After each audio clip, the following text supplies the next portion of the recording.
Bíblia de Jesus está mais viva do que nunca. Siga o canal e dê like para atingirmos mais pessoas com a palavra.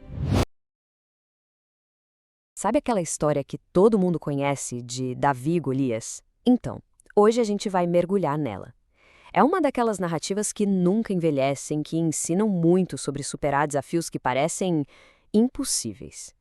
Uma lição incrível sobre coragem, fé e, claro, sobre a natureza do medo. E tudo, absolutamente tudo nessa história se resume a essa pergunta. É ela que joga a gente bem no meio do dilema que um exército inteiro estava vivendo, um impasse que paralisava todo mundo. Então, vamos imaginar a cena. Estamos no Vale de Elá. O clima é de pura tensão. Dois exércitos, um de frente para o outro, mas ninguém se mexe. O ar tá pesado, sabe? Mas não é aquela expectativa antes de uma luta, não. É medo, um medo profundo, coletivo. E olha, essa paralisia não foi coisa de um dia, não. Pensa só nisso, 40 dias. 40 dias inteiros, do nascer ao pôr do sol, o mesmo ritual de medo se repetindo, acabando com a moral e a esperança de um exército. Aqui a gente consegue ver bem a diferença de mentalidade. De um lado, os filisteus, todos cheios de si, armadura brilhando, exalando confiança. Do outro, o exército de Israel encolhido, se escondendo atrás das rochas, dominado pelo pavor. A verdade é que a batalha já estava sendo perdida antes mesmo de começar. Aqui, ó, na cabeça. Mas, afinal, o que causava tanto medo assim? O que podia deixar um exército inteiro travado? Acredite se quiser, era um homem só, Golias. A altura dele, a simples presença física, era a arma que mantinha todo mundo refém. E todo santo dia, a mesma coisa.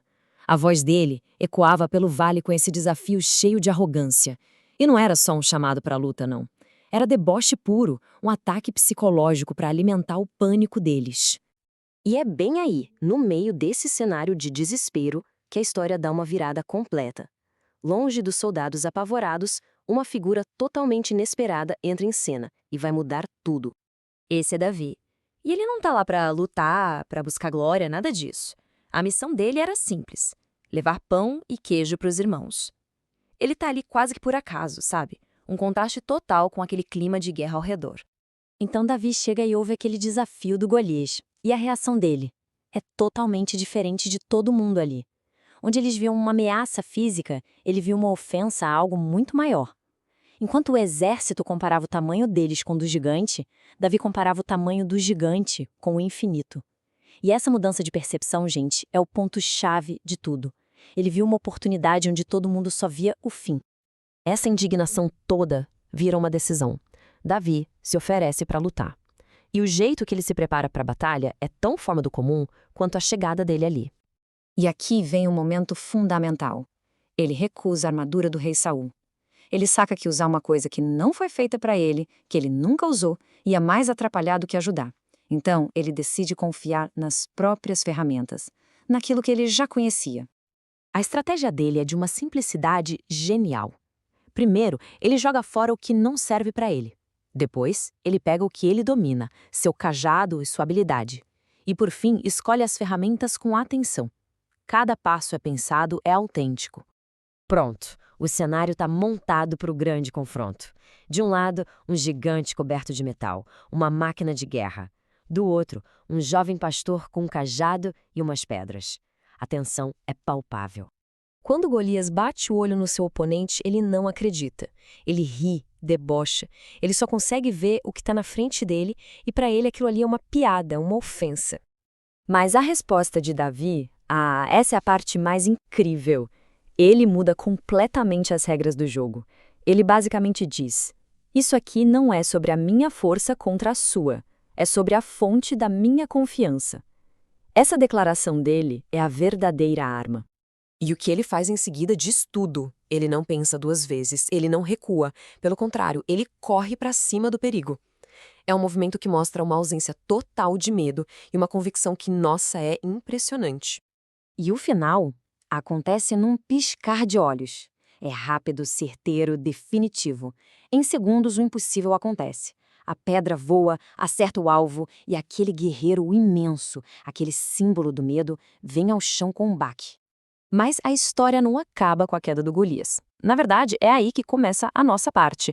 Como a gente traz essa lição antiga para os nossos dias, para os nossos desafios. Então, vamos pensar. O que é um gigante hoje em dia?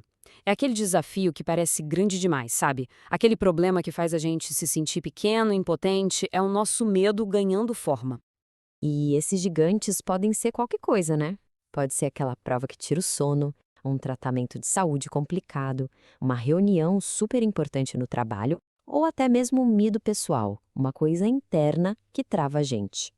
No fim das contas, a grande lição que fica é esta. Olha, é bem provável que Davi tenha sentido medo. Quem não sentiria? A questão é que ele não deixou o medo decidir por ele. A vitória real não foi contra o Golias de carne e osso, foi contra a paralisia que o medo provoca. E para fechar, fica uma pergunta no ar. Essa história se repete o tempo todo, na vida de todo mundo, em escalas diferentes. A gente vai encontrar gigantes, isso é fato. A grande questão é, como a gente vai encarar eles? Qual é o gigante que hoje precisa ser enfrentado? A Bíblia de Jesus está mais viva do que nunca. Siga o canal e dê like para atingirmos mais pessoas com a palavra.